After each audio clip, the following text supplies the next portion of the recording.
우리는 책임을 통감한다. 문화유산을 보존하고 강제노동을 근절해야 합니다. 최근 주한 미국 대사관이 우리나라에서 벌어진 한 사건을 다시 조사하겠다고 나섰습니다. 바로 2014년 모두를 충격에 빠뜨렸던 신안 염전노예 사건입니다. 새벽부터 잠 못 자고 눈 뜨면 맨소금만 내고 비 올 때도 소금물만 털고. 그런데 사건이 발생한 지 10년이 넘은 지금 미국은 왜 갑자기 이 사건을 조사하는 걸까요? 최근 신안의 한 염전에서 60대 지적장애인 A씨가 극적으로 구출됐습니다. A씨는 염전 주인 B씨 가족으로부터 최소 20년간 무임금으로 노동 착취를 당했는데요. 그런데 미 대사관이 특히 주목한 건 바로 A씨가 2014년 이미 피해자로 확인됐음에도 끝내 구조되지 않아 가해자와 분리되지 못했고 착취가 지금까지 이어져 왔다는 점입니다. 게다가 2014년 염전노예 사건 가해자 36명 중 실형을 받은 사람은 단 1명, 그것도 징역 1년 2개월에 그쳤습니다. 언론에서도 되게 관심을 갖고 다들 처음에는 이거 노스코리아 이야기구나 했다가 아니네, 사우스코리아네 라면서 더 충격을 받는다고 하더라고요. 안타깝게도 이번 염전 사건이 터졌음에도 정부나 지자체 그 어디에도 우리한테 연락이 온 데가 없어요. 미국 대사관이 연락이 왔어요. 사실 미 대사관은 2014년 이 사건이 처음 드러났을 때부터 예의주시하고 있었다고 합니다. 미국은 매년 발간하는 인신매매 보고서 TIP 레포트로 각 나라의 인신매매 및 강제노동 방지 노력을 평가해 1등급부터 3등급까지 분류하고 있어요.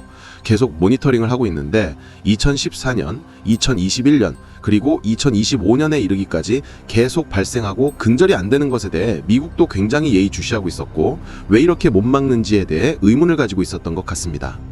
세계 인신매매 보고서를 살펴보면 한국은 2002년부터 20년간 최고 등급인 1등급을 쭉 유지해오다가 강제노동 사건 이후 20년 만에 2등급으로 강등됐습니다.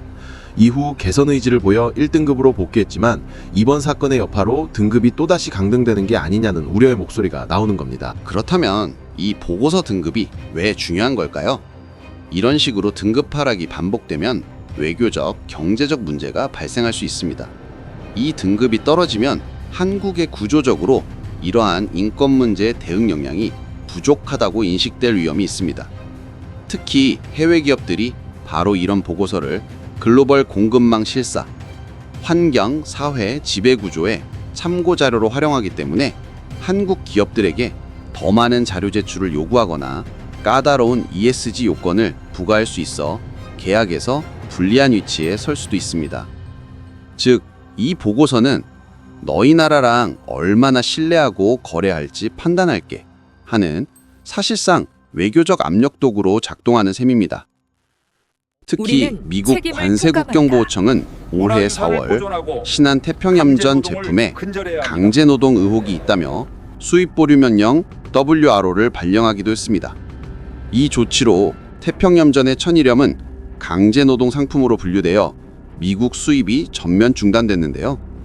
이는 미국 정부가 우리나라 기업을 대상으로 수입을 중단한 첫 사례이며 1994년 이후 OECD 국가 중 이 조치를 받은 국가는 우리나라가 유일한 것으로 알려졌습니다. 미국 CBP의 강제노동 기반 수입 규제는 관세법에 근거해 실제로 수입을 차단하는 법 집행 조치를 의미합니다.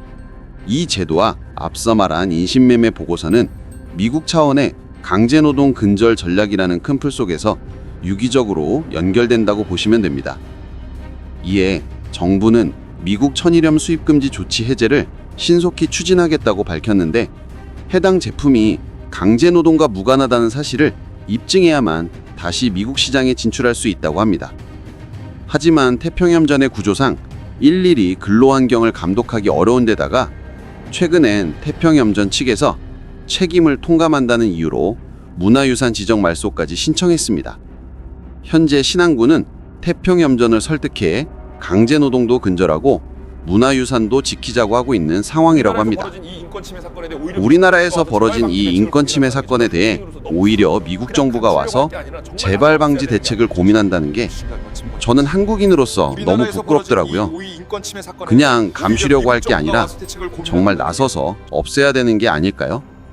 2014년 사건 발생 이후에도 염전노예 사건 가해자 중 한 명은 신안군 의원으로 당선되어 재임 중인 것으로 밝혀졌고 무임금 노동 착취까지 저질렀음에도 67억이 넘는 재산을 보유한 것으로 드러나 공분을 사기도 했습니다. 사건이 드러난 지 10년이 지났지만 신한 염전노예 문제는 여전히 제자리 걸음인 상황. 우리나라는 과연 강제노동국가라는 오명을 벗고 변화할 수 있을까요?